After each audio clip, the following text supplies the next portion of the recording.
In our last lesson, we found out that there was a war in heaven. The word war usually makes us think of missiles, fighter planes, soldiers, tanks, and the list goes on. And, of course, death and destruction. These are all a part of war. And even though there is a winner, the fact is that both sides suffer. So, let's look at Revelation chapter 12, verse 7 once again to see who the two sides were in this war. Revelation 12 verse 7 says, "And there was war in heaven. Michael and his angels fought against the dragon, and the dragon fought and his angels." So, according to this verse, the war was between Michael and the dragon. But we need to look a little deeper into the Word of God to find out exactly who was this dragon. The Bible actually gives us 3 other names for this dragon in the first part of Revelation chapter 12, verse 9. It says, "And the great dragon was cast out, that old serpent, called the devil and Satan, which deceiveth the whole world." So, moving forward, whenever we see dragon, serpent, devil, or Satan in the Bible, we can know for a fact that they are all referring to the same being. They are all referring to Satan. Okay, now the next question is, did this war between the dragon and Michael actually stay in heaven? To answer this question, we must look at the second part of Revelation chapter 12 and verse 9. It says, "He was cast out into the earth, and his angels were cast out with him." And this is where things get a little interesting. Not only was the dragon Satan, the war that he was a part of actually did not stay in heaven, but transitioned to this earth, where we as human beings live.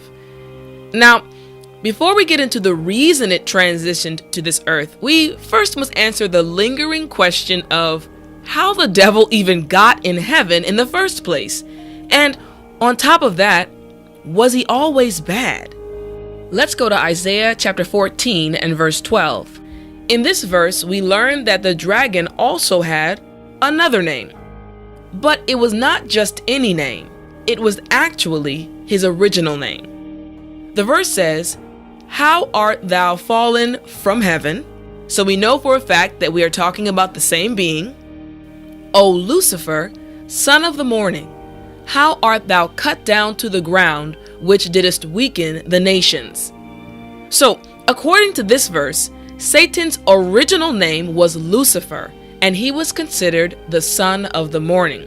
He was not a grotesque being, but instead one of glory. Then one must ask, what exactly caused him to go bad? Or, in other words, what corrupted him? We find the answer to this question in Ezekiel chapter 28 and verse 17. It says, "Thine heart was lifted up because of thy beauty. Thou hast corrupted thy wisdom by reason of thy brightness. I will cast thee to the ground. I will lay thee before kings, that they may behold thee." Pride caused him to be corrupted. So, Satan, who is normally presented as a grotesque, scary, and horrific being, according to the Word of God, was once a being of beauty. A being that was a joy to behold. A being that was a beautiful creation of God. But that all came to an end when he allowed himself to be consumed with pride. Now we must answer the question, what was the dragon's goal in this war? Isaiah chapter 14, verse 12 to 14 says, "How art thou fallen from heaven, O Lucifer, son of the morning? How art thou cut down to the ground, which didst weaken the nations? For thou hast said in thine heart, I will ascend into heaven. I will exalt my throne above the stars of God.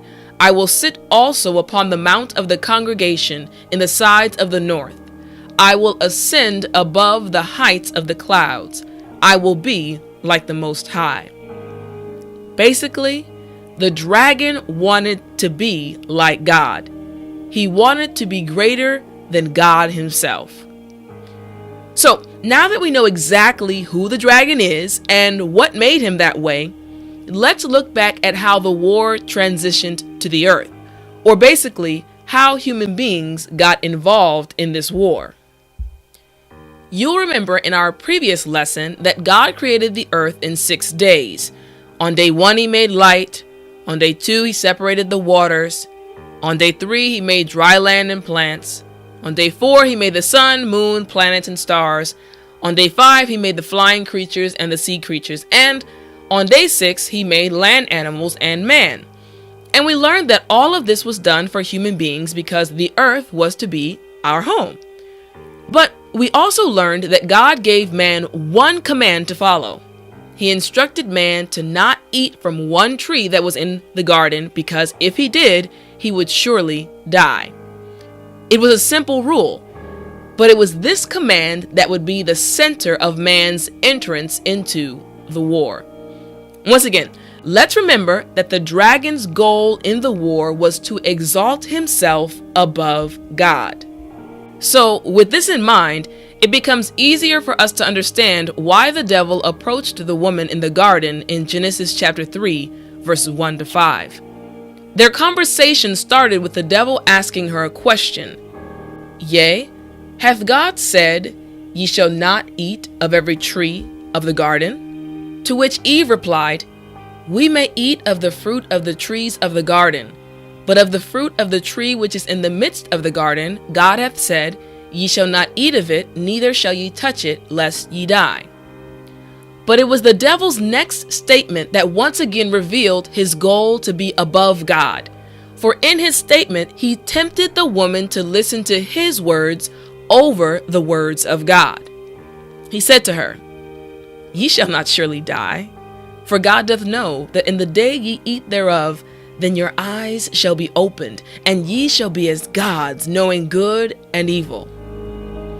And hearing this, the woman chose to ignore the command of God and follow the words of the serpent. And so did her husband, Adam. Their decision to listen to the devil entered human beings into the war.